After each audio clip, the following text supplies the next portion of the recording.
Southern Europe. Southern Europe is the south region of the European continent, also known as Mediterranean Europe.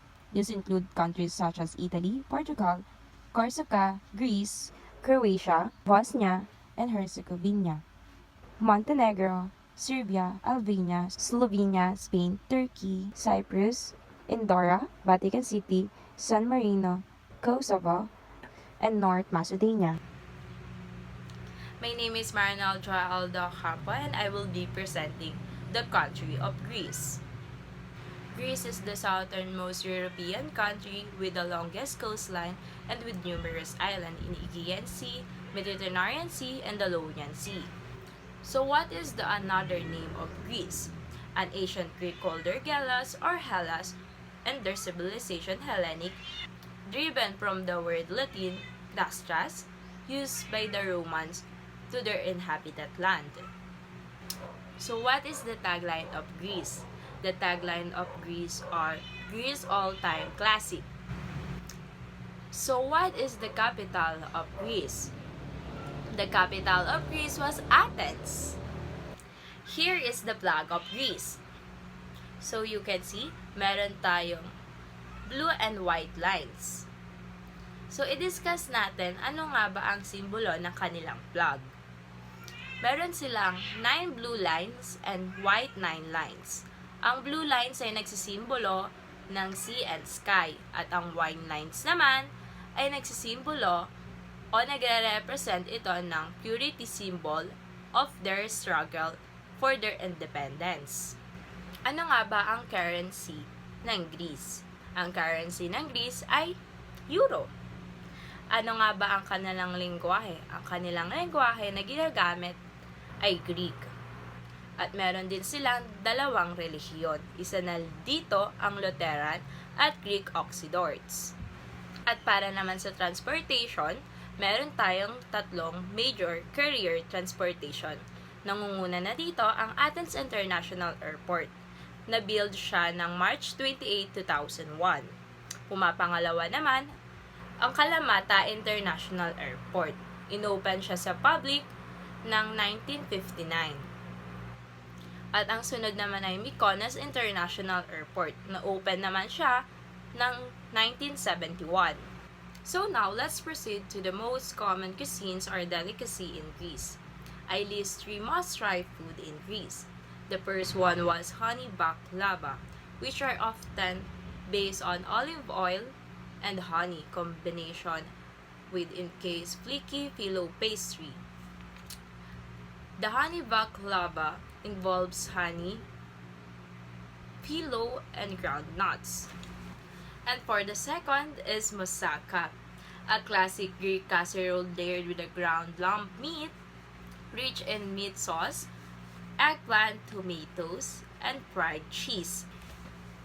Topped with a creamy bechamel sauce, baked to the golden perfection in oven. Moussaka considered the ultimate Greek comfort food. And for the last one was panakopita, a savory Greek spinach pie made with a crispy phyllo pastry. Panakopita is usually stuffed with pita cheese, onions, and different seasonings. And for the next was tourist destination or a tourist site. So I list 4 must visit in Greece. So the first one was Mykonos. It's a popular and luxurious Greek island destination. And for the second was Santorini, an Aegean Sea island with a white shed house, water, and an active volcano view. And for the third, kung gusto nyo naman makabisit sa mga classic and old houses, I highly recommend to you the Corfu. Cosmopolitan Old Town offers spectacular sand beaches and a beautiful scenery view. And for the last destination, kung gusto nyo maka-experience ng relaxation and hiking portion, I highly recommend to you Meteora. Features with a towering rocks formation, old centuries, and offer a stunning view and hiking opportunities. And for the next was festivals. So I list 2 festivals for you to enjoy your visit in Greece. So for the first festival was Matala Beach Festival, a music festival held at Matala Beach and attract a large crowd. Also showcasing a variety of exciting activities. Kung gusto mong ma-experience ang gantong festival, ay mag-visit ka ng around July 4 to July 6. And for the second one was Pistachio Festival. Igian hold the Pistachio Festival in September, honoring the local economy. The festival features pistachio flavored pastries and dishes. And for the last one was their culture. Greek cultures prioritize individualism and uniqueness with the gods, while playing gods maintaining their individuality. In the universe, they believe soul, death, and emphasizing life. Hola, it's me again, and I'm here for you to discuss about Italy. So, Italy is the South Central European country. It's known for its diverse and scenic landscapes, make it one of the most visited countries globally. So, what is the another name of Italy?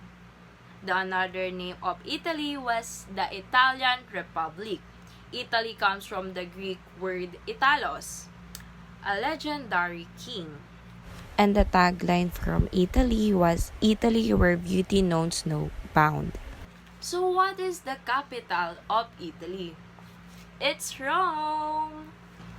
So what is the flag of Italy? So here's the flag of Italy. So you can see, meron tayong tatlong color. Nangunguna na dito ang green, sunod naman ang white, at sunod naman ang red. So, lahat ng color na yan, sa tatlong color na yan, ay may specific meaning. So, unahin na muna nating i-discuss ang green. Ang green ay nagre-represent ng Italian human rights and landscapes. And for the white, symbolize with faith.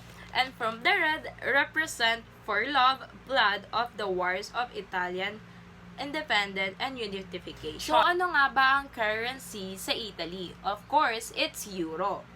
Ano nga din ba ang language sa Italy? Siyempre, Italian. At meron din tayong religion. Pero dito sa Italy, iisa lang ang lumalaganap na relihiyon. Ito ang Catholicism. So, we have three major career in Italy. Nangunguna na dito ang Leonardo da Vinci International Airport. Nag-start siya mag-operate noong January 15, 1961. And the second was Maltesan Airport, opened in November 21, 1948. The last one was Carabarrio Orio El Serio International Airport. The next was the most common delicacies or cuisines in Italy. So, I list 3 must-try food in Italy. So, nangunguna na dito ang cacio e pepe, a traditional pasta dish that translates cheese and peppers in Italian dialect. And for the second was tiramisu, a beloved dessert that an authentic part of Italian cuisines.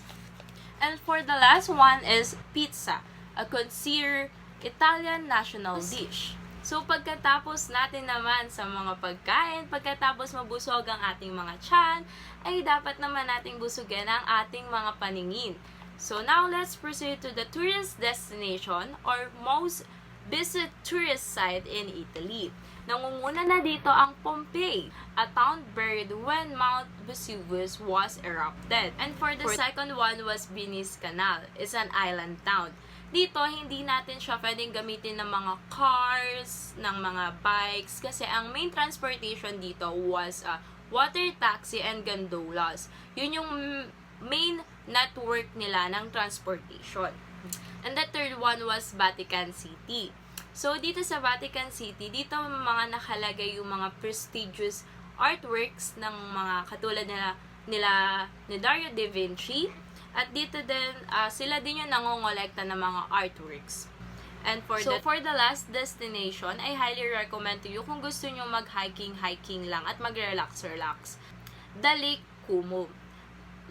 One of the most Italian scenic areas surrounded by the mountains. So for the next is festival. So I list 2 festival at least. So for the first one was Arena de Veron Festival. the oldest opera festival that takes in place in the historic Veron Arena.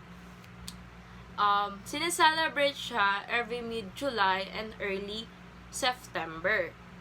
And the next one was Carnival of Venice, a famous carnival that celebrate Venice relationship, celebrate the end of January and beginning of February.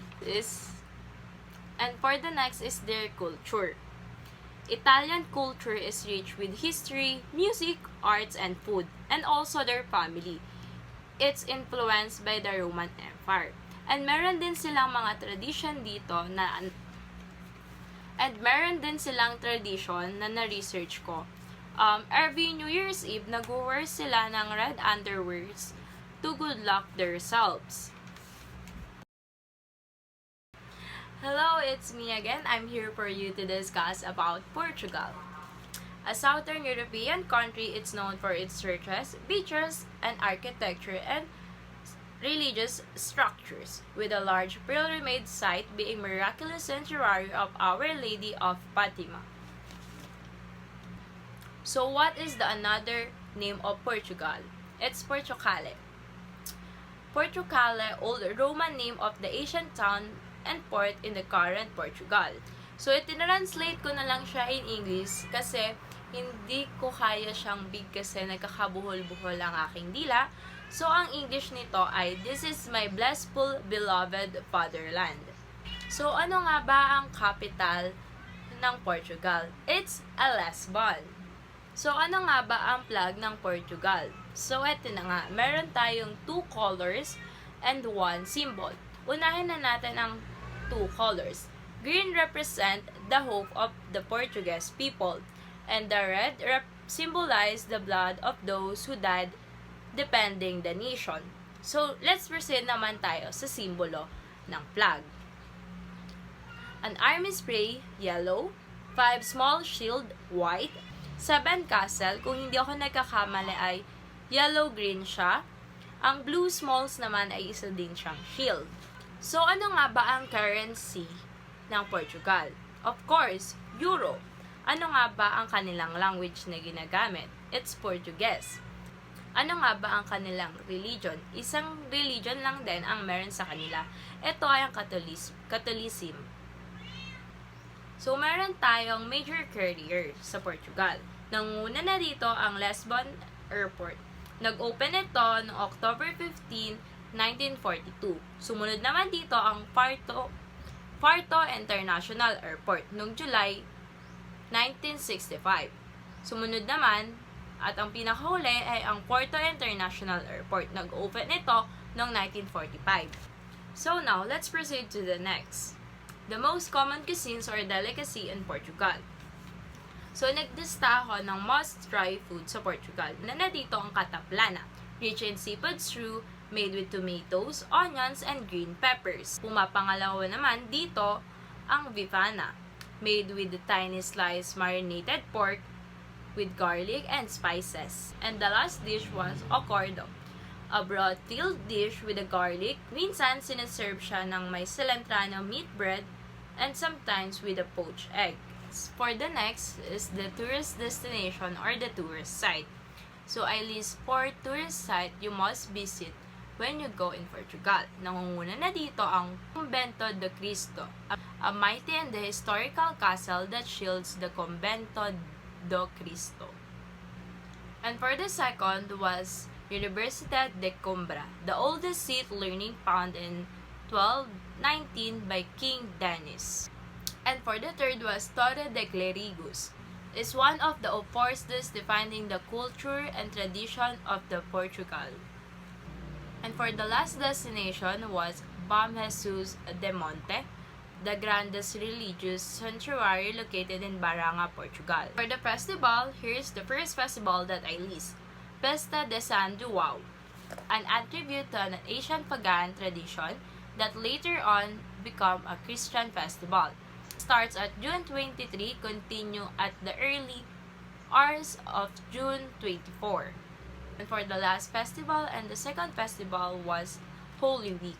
marked by the processing theatrical performance significant of religious observance of Portugal that starts at Palm Sunday and end to Easter Sunday. So what is the culture of Portugal? Portuguese culture is rich and diverse and involves value of family, community, and hospitality. It also known for music, food, and festivals.